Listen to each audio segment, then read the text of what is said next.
Hello and welcome to the CMO's Guide to the Metaverse.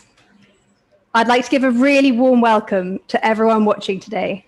Thank you so much for joining us. I'm Isabel Perry, Director of Technology at Byte, part of Dept.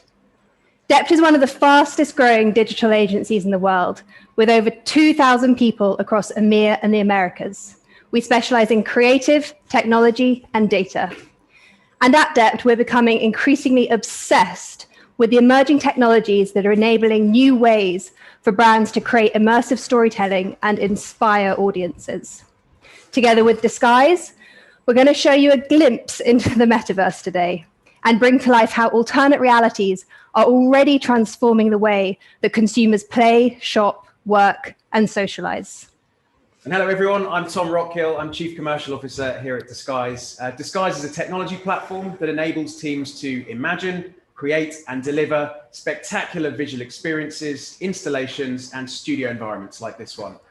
We've powered some of the world's most famous entertainment projects, and over the next 10 minutes, we are going to take you through a snapshot of what brands can expect when partnering with Dept and Disguise. So Isabel will walk through a number of extended reality scenes, skillfully navigating the metaverse.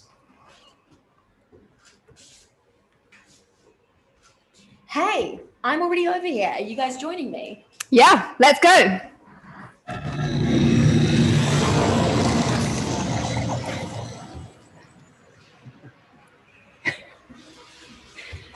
Here you are. Welcome to the Metaverse. Thanks for having us. We'll be seeing you later. But in the meantime, I think we need to kick off somewhere a little bit more ambitious.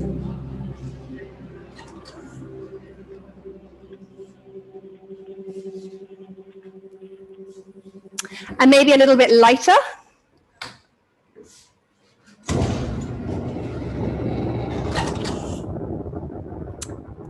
Okay, we're getting a bit carried away. Can we go, maybe bring it back a bit down to earth?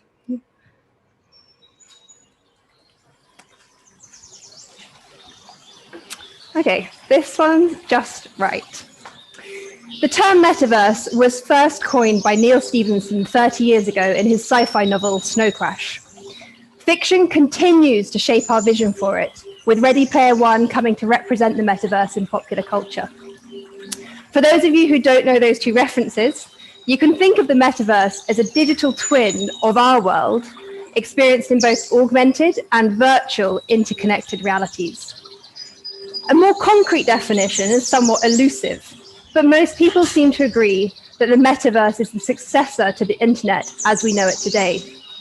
And in the same way that the internet is just a wide set of protocols, technologies, languages, devices, and programmed experiences, the metaverse will be too.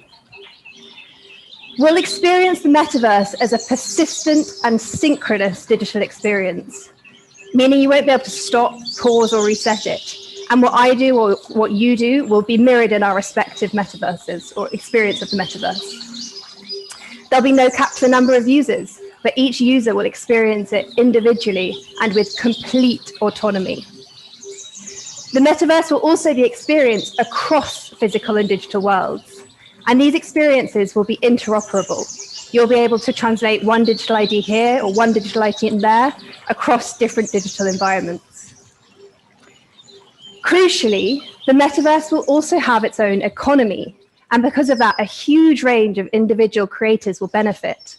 But we'll also see the rise of new global companies that will even replace our sort of incumbent digital giants.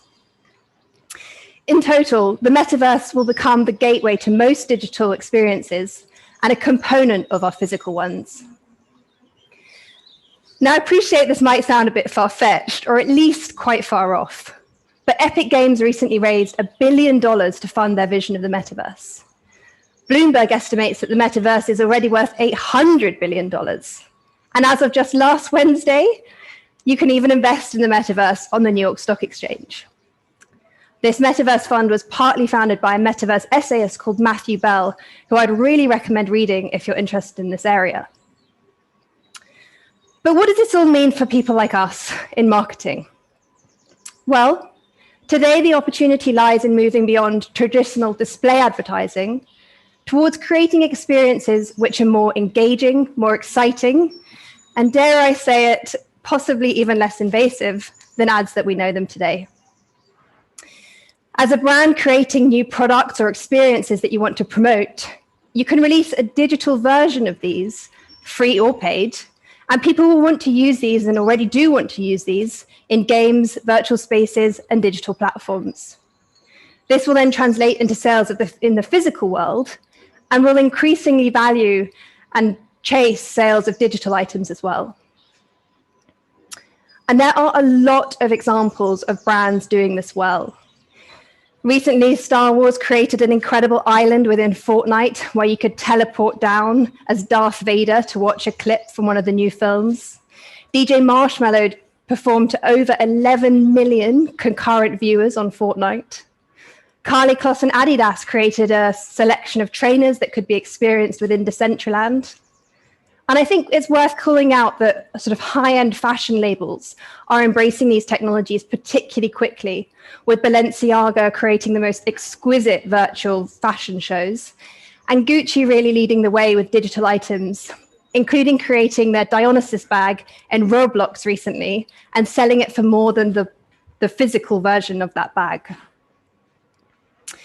But today, we're showing you how these technologies that are going to form the bedrock of the metaverse are also available for brands to create the next evolution of immersive storytelling, interactive digital experiences, and spectacular live events. These technologies can even be used for unprecedented film production. Tom's going to break this down for us in a little bit more detail. All right, thanks, Isabel. So just a quick intro. So Disguise is a technology platform that can support these shows, productions, and events. And whilst today may be the first time that many of you are hearing about us, you've likely seen our technology in action many times before. So if you've ever been to see Beyonce, Justin Timberlake, Rolling Stones at a stadium show, you will have seen Disguise products in action. If you've seen the New Year's countdown on the front of the Burj Khalifa, if you've ever watched the Eurovision Song Contest, or you've walked through the immersive lobby installation in the MGM Casino in Macau, you will have seen Disguise products in action.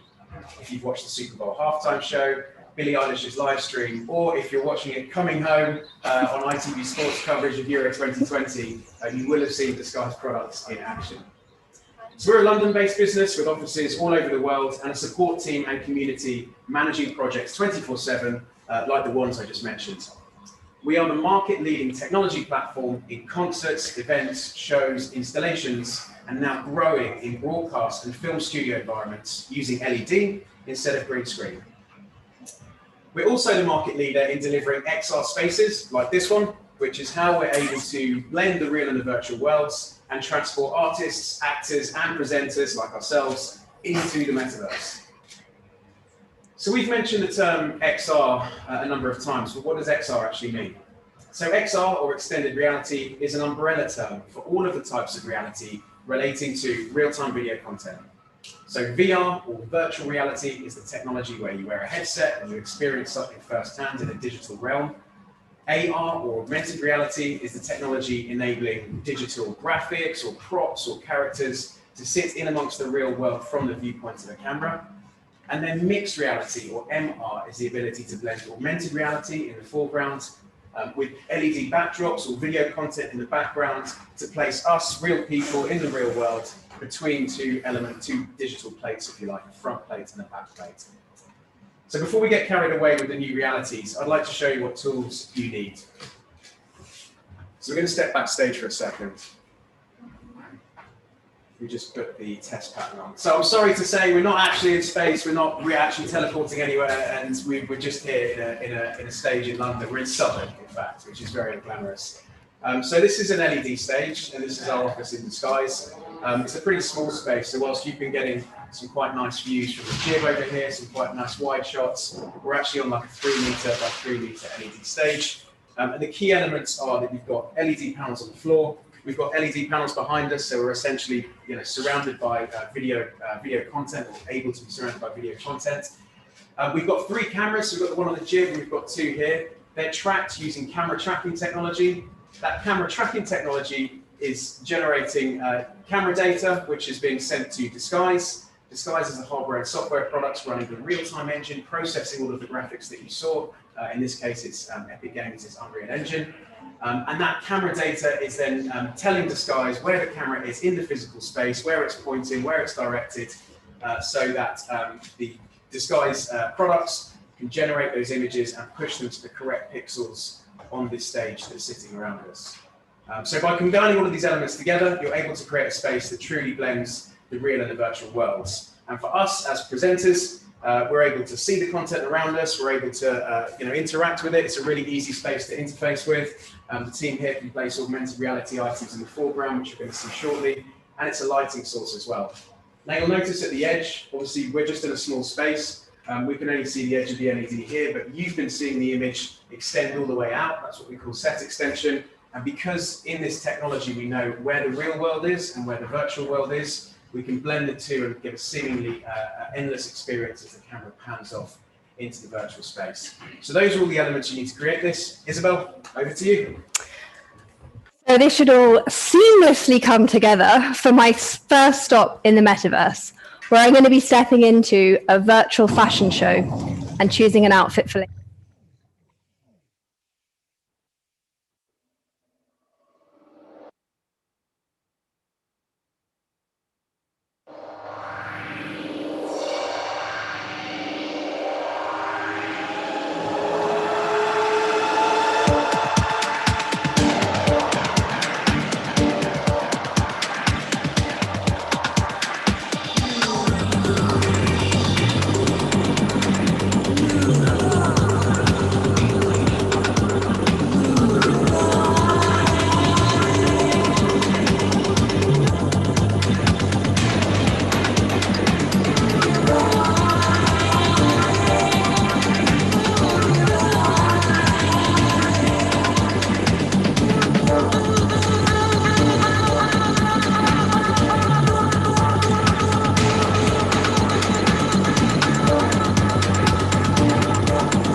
This is obviously showing off quite a bit, but you can see how powerful and dramatic creating digital representations of your physical products can be.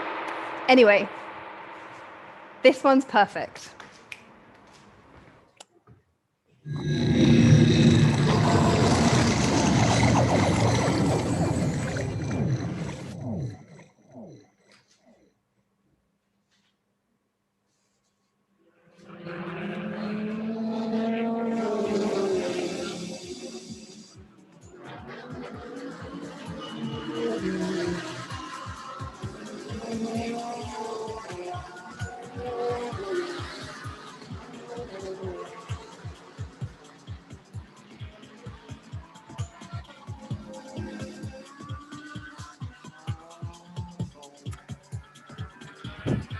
Spoiler alert, that wasn't actually me, but thank you so much, Maria. And none of these cars were for me either, because they're all for petrol heads. It's 2021, and I'm going to need something electric.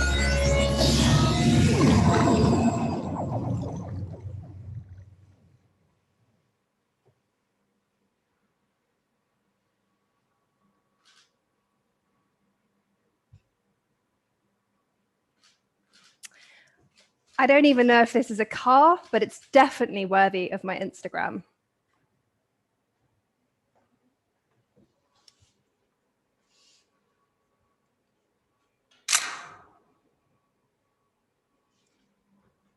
Let's take it for a spin around the world.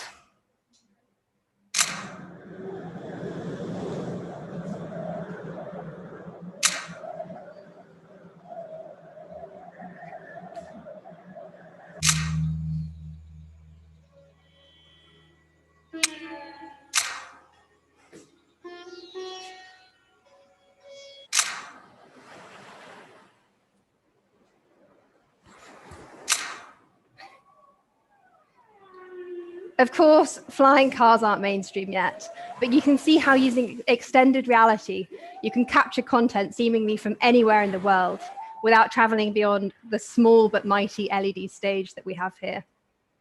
In my case, I'm obviously just posting these to my Instagram, but as a brand, you could create entire cross-channel marketing campaigns using these production techniques. For our final event of the day, Tom and I are going to head to a cocktail party where we'll be joined by our panelists to discuss how brands are already bringing customer experiences to life in the metaverse. Let's go.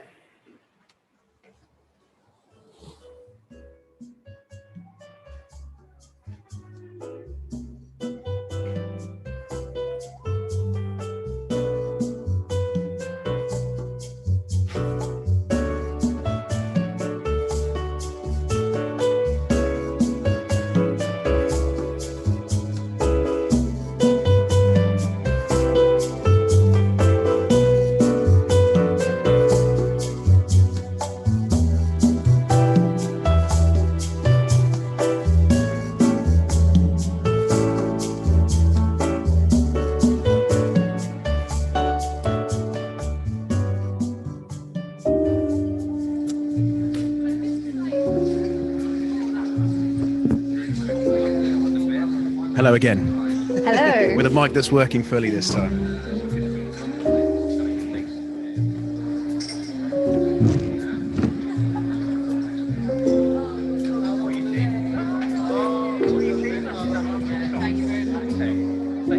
Welcome to the Meta panel. We're so excited to be joined by our panelists. Perhaps you could introduce yourselves. Paul, over to you. Hi there, my name is Paul Doyle. I'm the Director of Product Management for the MetaHuman project at Epic Games. MetaHuman is an effort to think about how we populate the metaverse, both with digital humans for representation of ourselves, but then also the life itself required to bring these environments and worlds to life. So thinking about non-player characters and agents and assistants and so forth. So yeah, my job on the MetaHuman side of things is really focused on digital life and digital humans. Thanks, Paul. And do we have Mado XR on the call? Hello, everyone. Hello, everybody. Glad to be here. Mado XR, I think we're just getting you up. Can I check the audio is okay for everyone? Hello, hello. Hello, everybody. Hello, hello. Hello, hello, hello. Hello, hello. Brilliant. To kick things off, I'd love to start by asking the panelists a few questions.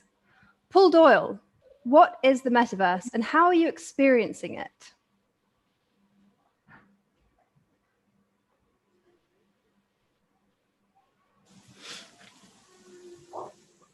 So that's an interesting question, because I don't think the metaverse is a well-defined thing. I think if you ask 10 different people what the metaverse is, you'll get 10 different and quite distinct answers. From my perspective, I think it is a direction rather than an outcome. I don't think it arrives as this sort of fully formed thing. I think we see pockets of it developing, and eventually there'll be this sense of, okay, we're now in the metaverse. We may not even call it that at that point. You know, really, it is this shift away from distinct communities and users and just separate processes, and instead looking at how social networks and video games and shared worlds and all of the different things that you can do online all kind of start to shift together into one place. And I think a lot of it is driven through the emergence of 3D content. We're in this place now heading very rapidly towards most things will have a digital representation, a digital double. And so I think that's going to be a massive driver for this. And I think when you look at what Apple recently announced with their photogrammetry stuff on their phones, they're by far not the only player in town when it comes to that sort of thing. Everyone is pushing towards real-time 3D content. Is pervasive and everywhere already. And I think the next step is how do you rapidly and easily create shared spaces to give access to that content. So really, I guess I don't think there's a shared definition of the metaverse. I think it is the progression of technology primarily driven through 3D and gaming and social networks. And Tom, is that how you experience it? Yeah, Paul's far more articulate than myself, but you know, I think for me and for us as a technology business, the metaverse is you know, it's an ever-present, all-encompassing internet-based society space, whatever you want to call it, and it's a place where people can play, interact, you know, make decisions, purchase things, work together, you know, basically live our lives, but separated from the physical world, or in, let's say, in harmony with the physical world. And I think what's been interesting over the last 18 months or so is that we've seen two things happen really quickly. One is the technology has advanced so much so that, you know, we're able to you know, to be in this space and have this conversation, and you know, the keen-eyed viewers at home might see that, you know, some flaws in the image, and it's not, you know, perhaps could look better in certain places. That stuff's only going to get better as processing gets faster, as the game engines get better and better. You know, those tools are going to get more and more advanced exponentially, and this stuff is really in its infancy. It's going to get better. So I think that the technology is moving so fast that it's possible to do things that have never been done before. I think the second thing is we've been in lockdown, like as a world, like as a globe, we've been in complete lockdown for large periods. And so I think people have had to think about, what does it mean to connect and to interact and to go about our daily lives whilst we're in solitude, thinking about themes of isolation and that sort of thing. And, you know, we've all been looking to technology to help us do that, whether it's through Zoom or House Party or whatever apps or you know, things that we've been looking to kind of connect with people and live our daily lives or simulate our daily lives. And so I think, you know, on one hand, you've got the technology. On the other hand, I think you've got an understanding and an appetite to start harnessing these sorts of things to, you know, live our lives in a different way, bearing in mind what we've been through for the last 18 months. And with that all in mind, what opportunities are you already seeing for brands and even for artists? I think it's really interesting. And we've seen, so we, you know, as Disguise, we had one of these stages maybe 2 years ago that was being used, and now we have over 250, and they're being used for film production, broadcast, but largely it's brand experiences, it's corporate communications, it's teaching, it's education, it's all sorts of different things. And I think what we're seeing is that, you know, brands or artists can give a more tailored, a more personalized, in many ways, a more meaningful interaction with fans or consumers or customers or whoever it is they're trying to reach. You know, you've got everything from the really, really immersive, let's say, and involved end, which is this, like we're in a virtual space, there's things happening all around us. And you can look at, you mentioned examples earlier of people performing in Fortnite.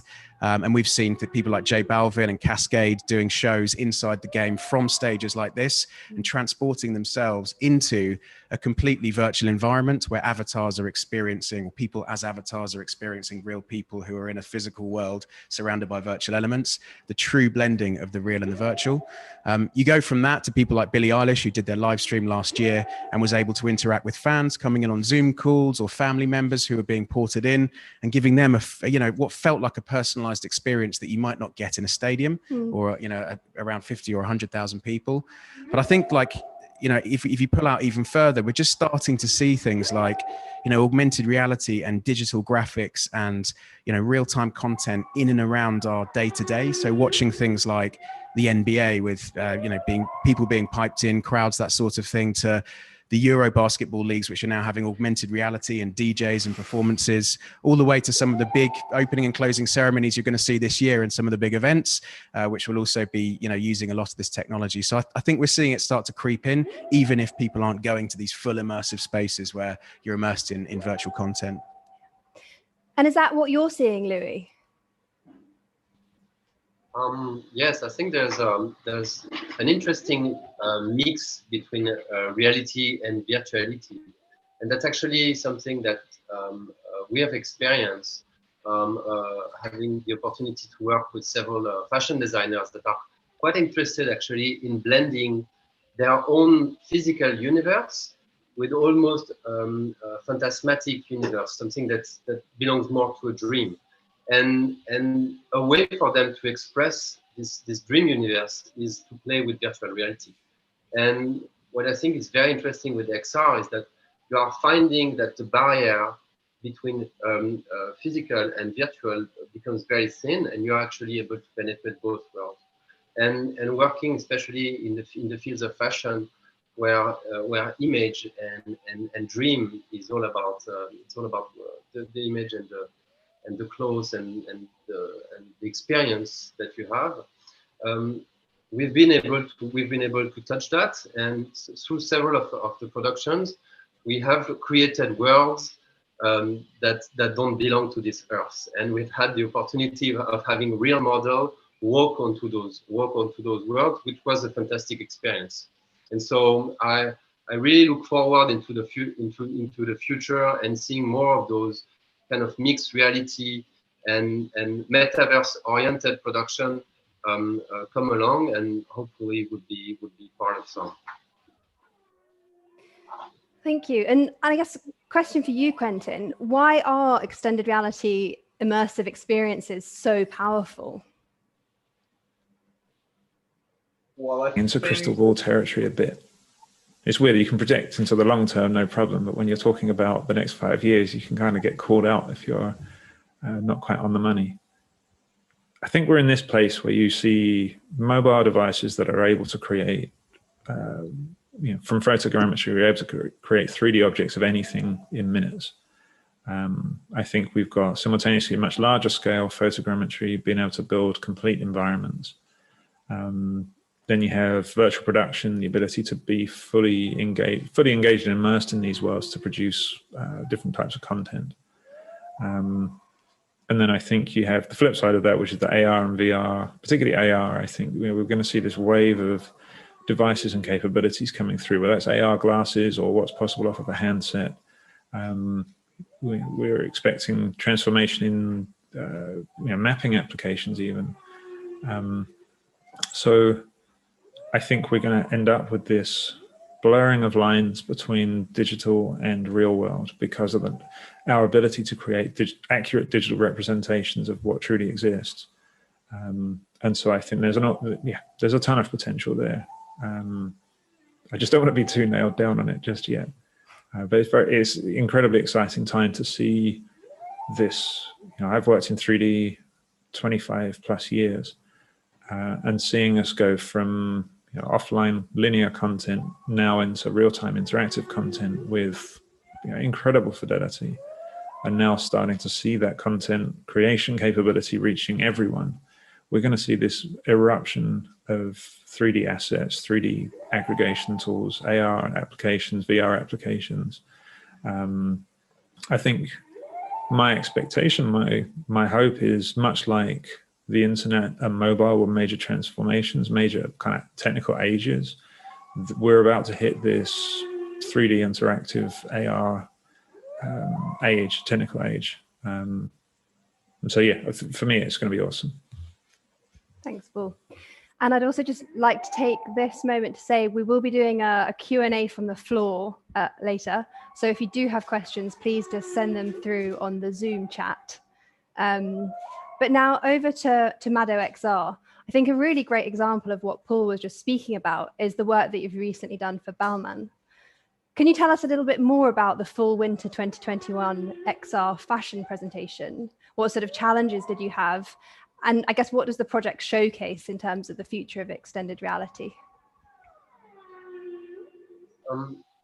It was a very interesting project, to be fully honest. It was unfortunately a bit last minute. We wish we had a bit more time to go even deeper with Olivier and the team at Balmain into this moon universe that we created for the fashion show to happen. The whole purpose of the collection was journey. When you're working with a fashion brand, with a designer, you always start with a concept. I was saying you always start with the dream. Start with the dream of the designer, the idea he has or she has behind the collection, and he tries to incarnate. And the fashion show is just an extract from that. It's a moment that is taken to actually put the clothes into a background that is for the audience to perceive it the best they can.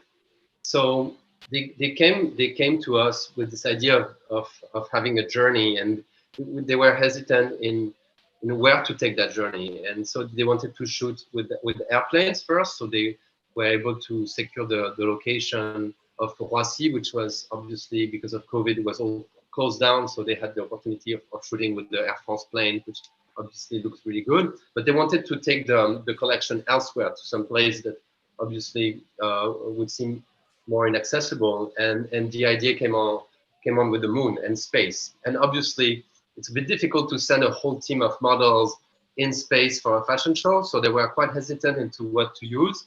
And we are very happy that they chose Mado XR to actually develop the scenography and the visuals to be able to take the collection there. So it was really an iterative process after that, selecting with them and basically going back and forth, iterating onto which looks would go where, because obviously in XR you have a lot of technicality in terms of balance of color, balance of light, and obviously with a fashion film you need to have high fidelity in the way you are showing the clothes and showing the collection.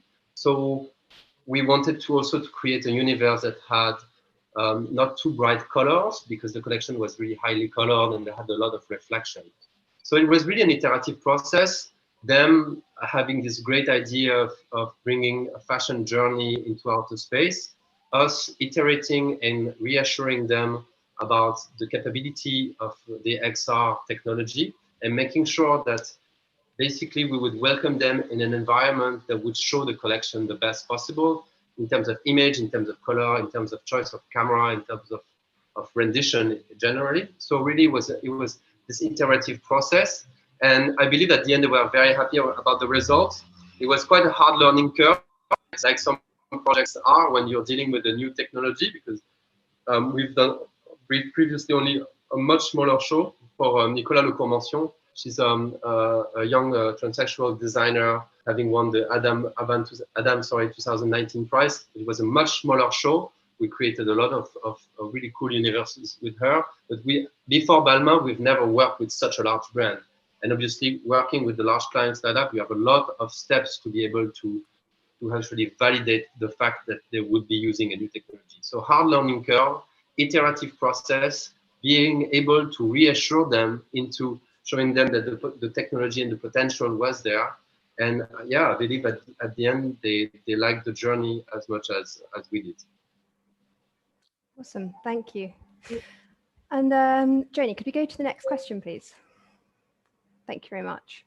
I'd love to ask Paul Doyle now, what the how does the metaverse enable the need for long-term and like the deep consumer engagement that we were just hearing about from the Balmain project?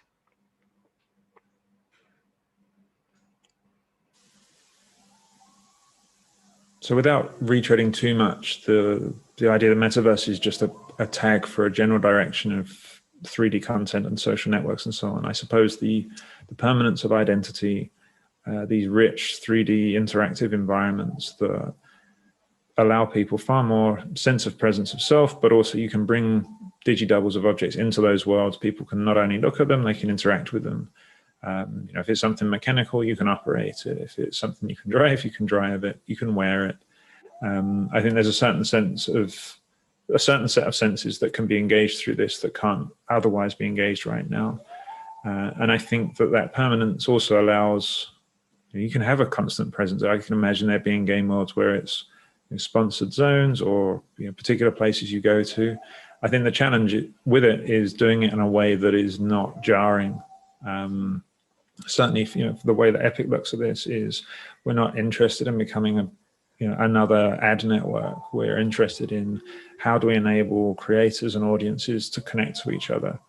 And so I think the work is there that's going to be there is how do I make a compelling experience? Because I think long-term engagement will come through people enjoying themselves rather than how do I leverage this to just get eyeballs.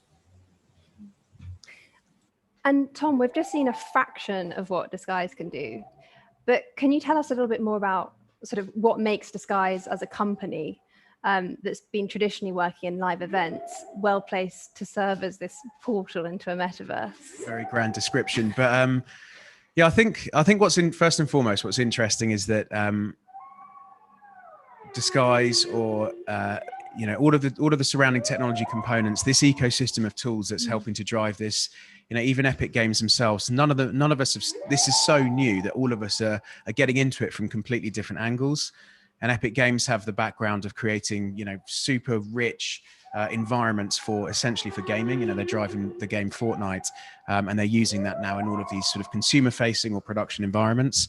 And Disguise is the same. What gives us a good kind of into this world is that, you know, for 15 years or 20 years, we've been solving really complex video problems, essentially, and trying to figure out how to give U2 the most spectacular stadium show that they could in 2006, or how to, you know, create that moment when Beyonce goes on stage that, you know, it just the video supports her performance, and the whole thing, you know, creates that essence of show.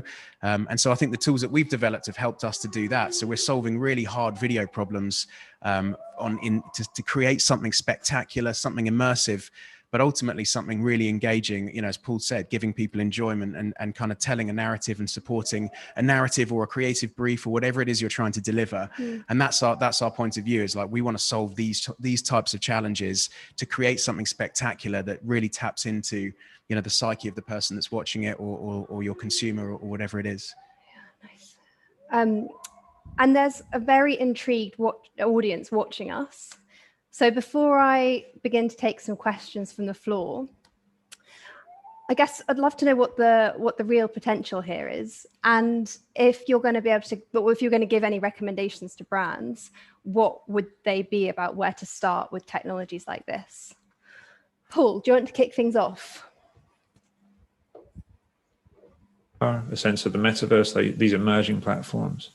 So I think if you do not have futurists and technologists on your team, it's going to be very hard to pitch these things. You have to have a deep ingrained understanding of what's happening and how fast things are moving.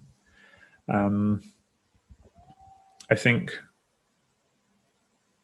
you know, technology is never the solution by itself. It's a lever, it's a capability. You know, much like when I'm talking to companies or artists and they're concerned, well, MetaHuman Creator makes it so trivial to create a character. What's in it? How do I help? And I think it's key to remember, you know, the creative endeavor can't be automated. You can take the dog work, the time-consuming effort out of things, but you should always fall back to the core creative path of things. You know, our path at Epic is thinking about how do I augment the artistic process, rather than how do I replace it. I don't think machine learning approaches and so on can just outright replace these things. I think they'll make them much faster and easier, but you know, talent always comes through, it always shines through. So there's two recommendations. I guess the third one is, don't be afraid to jump in yourselves. You know, when I'm saying these are mass market capabilities being built by Apple, by Facebook, by Epic, by Unity, you know, that's true. These are designed for all of us to be able to use. So I think playing with them yourself, like go to, there's a slight pitch, you know, metahuman.unrealengine.com. It's free. You can go in there and see how easy it is to create a character. Then you start getting a sense of, okay, well, if I had this, then it meant that my turnaround time for a pitch could be very, very rapid to really blow a client away. And I think it's just, yeah, it's kind of back into that first recommendation. You have to get a good sense of these tools. You have to be familiar with them. And then you have to remember that they're not a solution by themselves. It's still the core of the idea, the pitch and so forth has to come through there. But an awareness of all of the different points of publishing for this kind of content, it's not going to be traditional anymore. It's not going to be, well, I do a print and maybe I'll do a TV spot. It's going to be, okay, which of these virtual worlds, if it's, you know, Fortnite and I have pathways for getting brand into there, how am I going to do that? If it's Roblox, how am I going to do that? Maybe we want to build our own experience like the Balenciaga thing and stream that.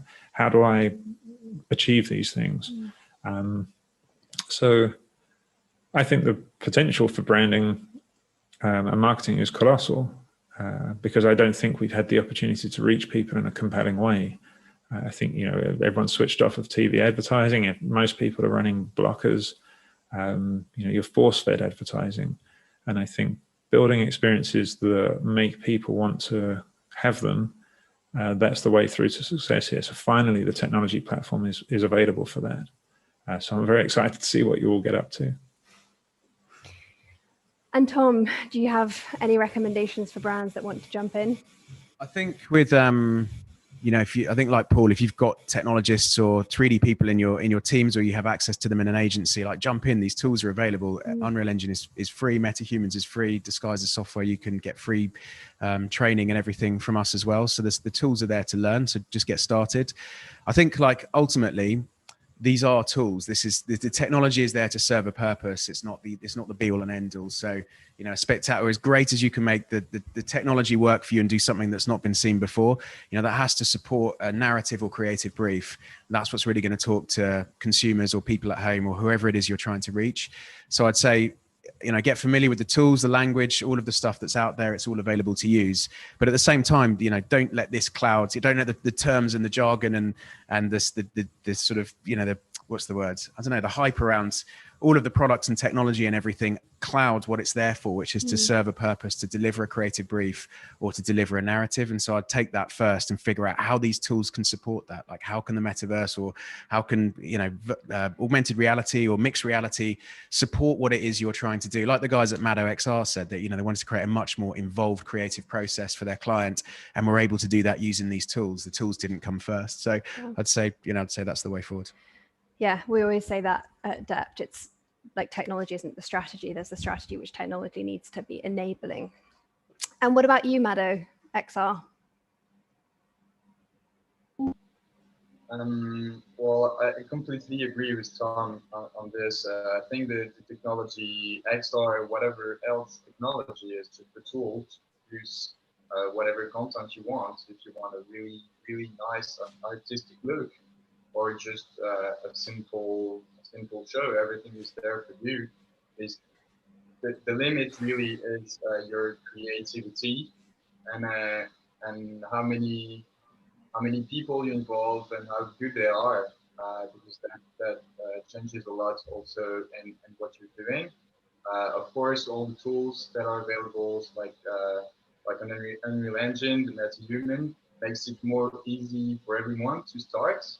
But to make something that is really, really nice, neat, and complete, it takes always some time, good efforts, and also a bit of experience to fix some bugs that we're having.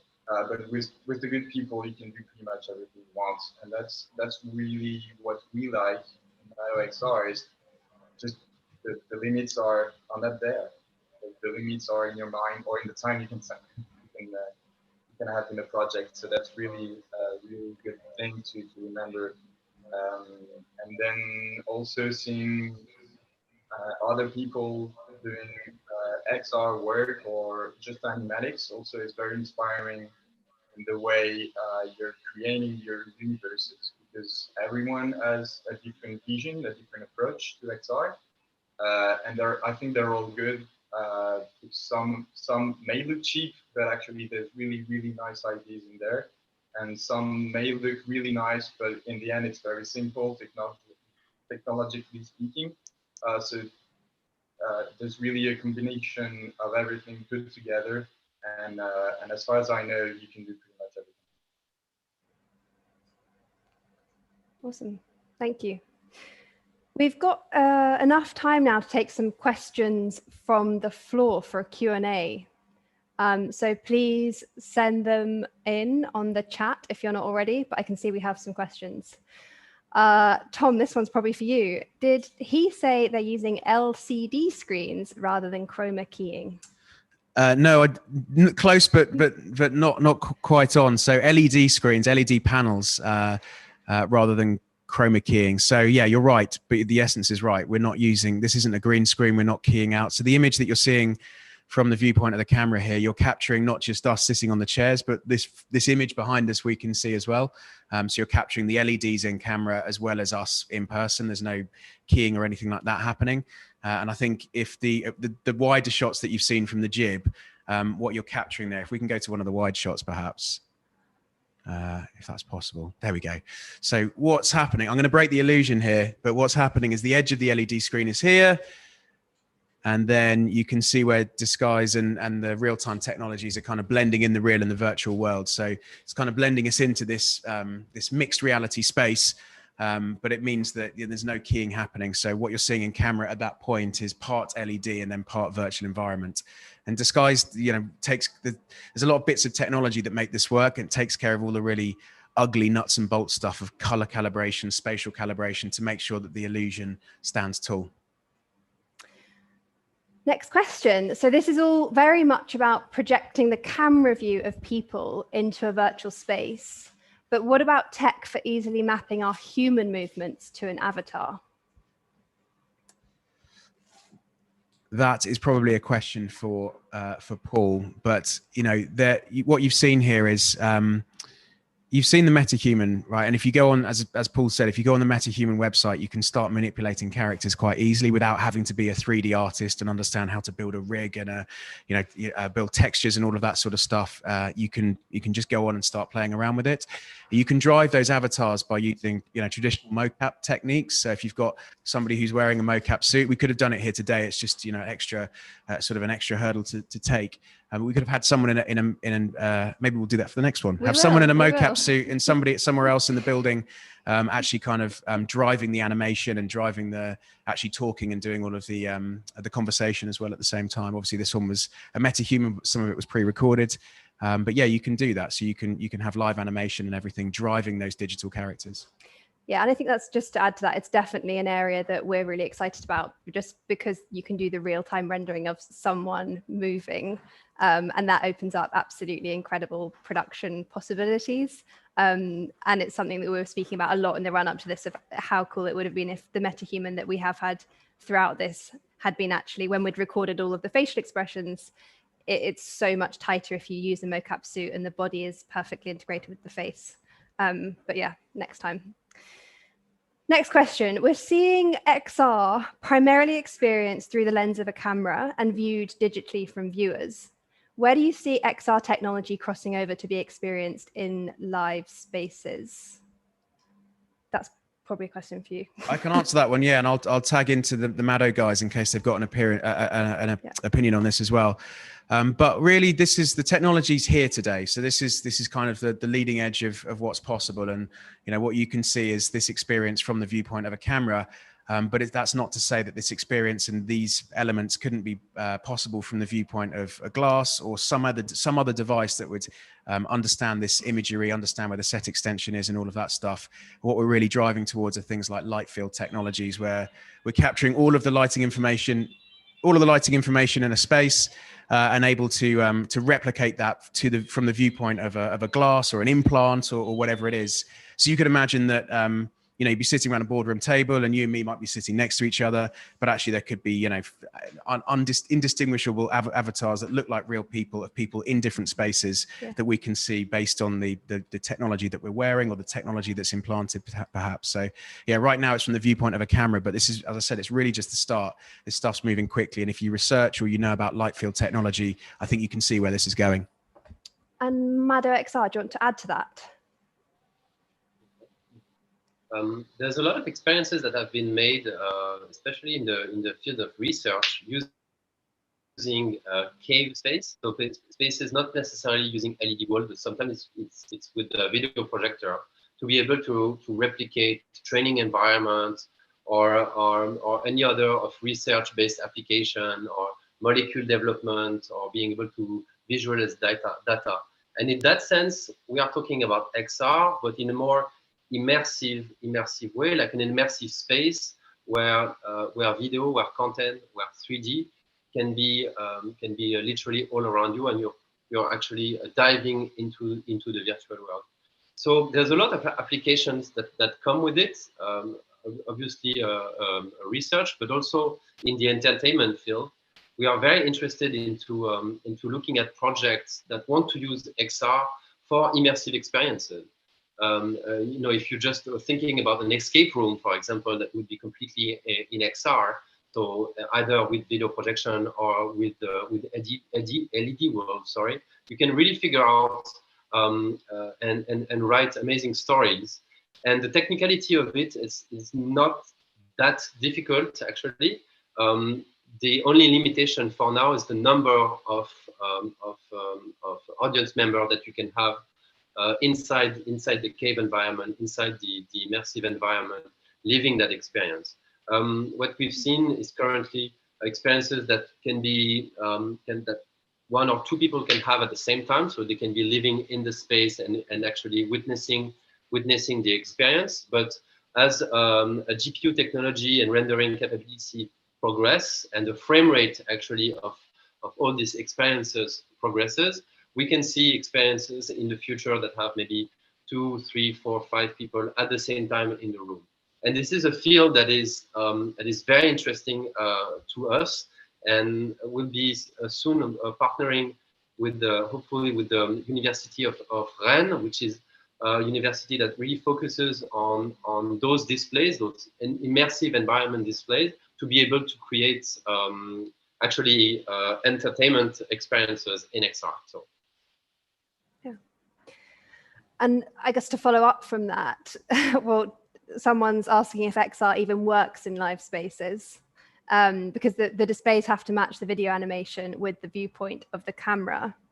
So the person asking the question is guessing it looks quite skewed if you just walk through the set. Yes, Yeah. it does. So it is yeah. Actually, Maddo, do you want to answer this one and break the illusion and talk about the magic behind how some of this works?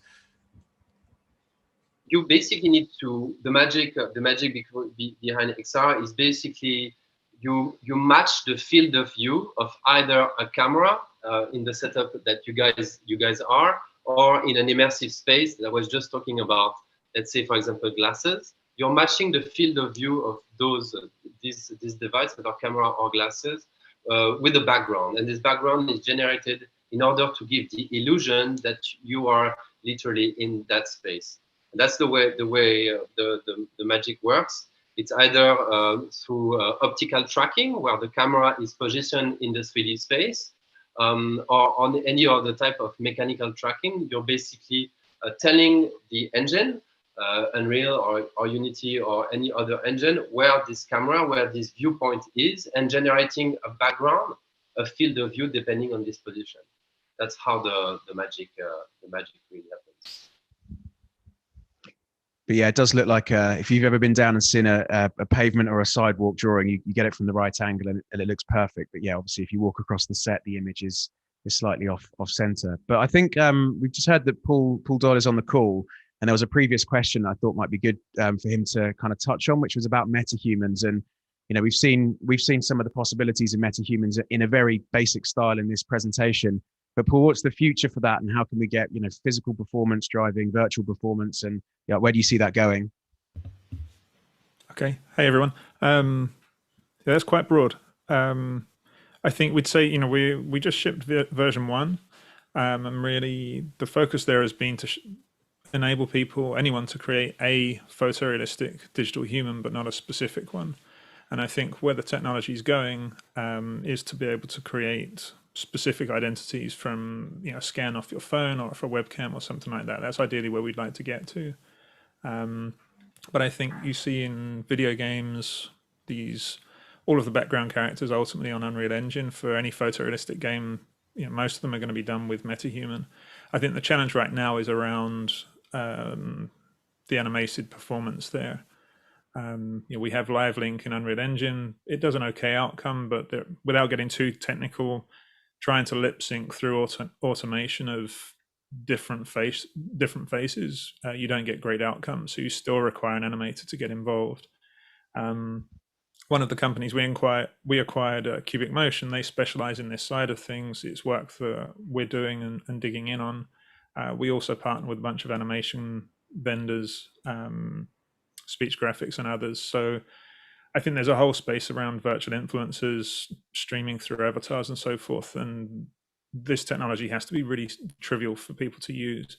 But I think within a year or two, I think we're at a point that you'll be able to set up and create a character and live stream with good lip syncing within a day. Thanks, Paul. It's I miss your godlike hologram answering from over our heads, but it's great that you're able to join. Yeah, I feel diminished. Yeah, I feel the opposite of diminished. No.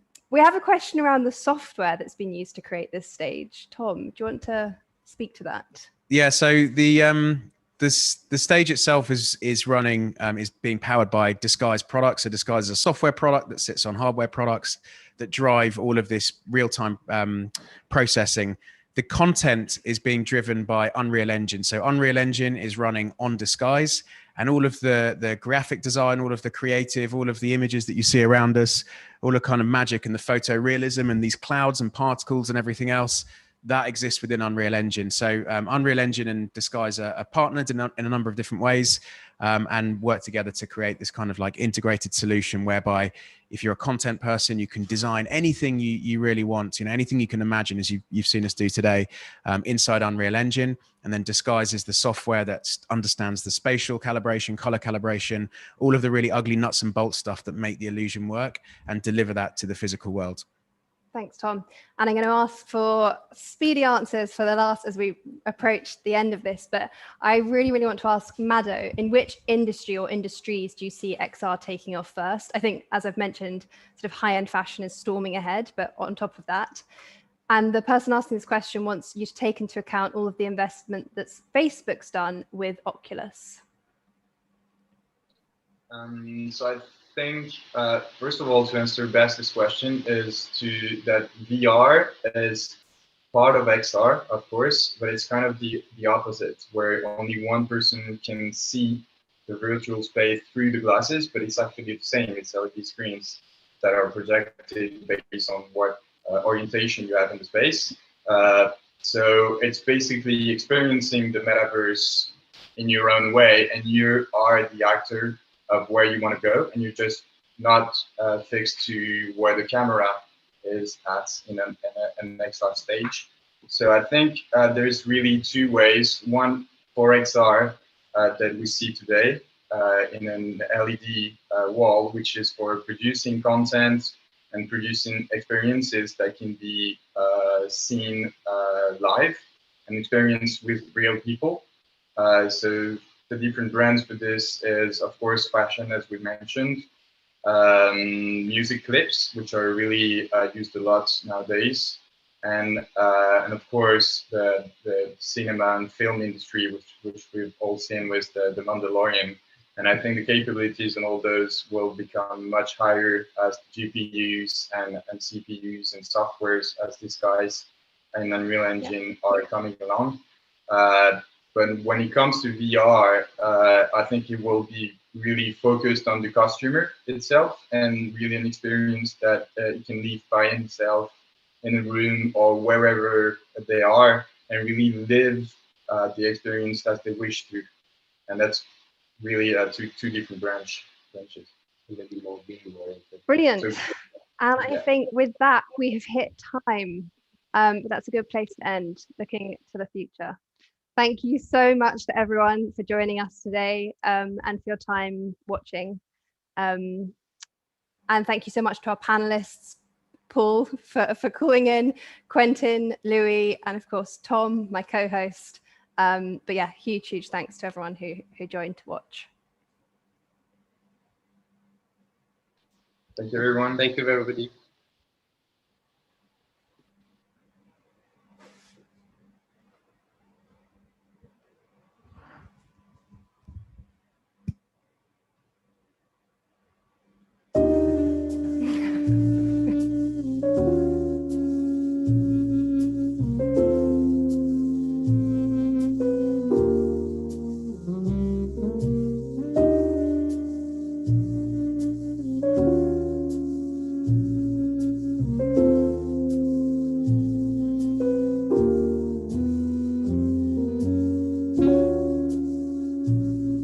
Mm-hmm.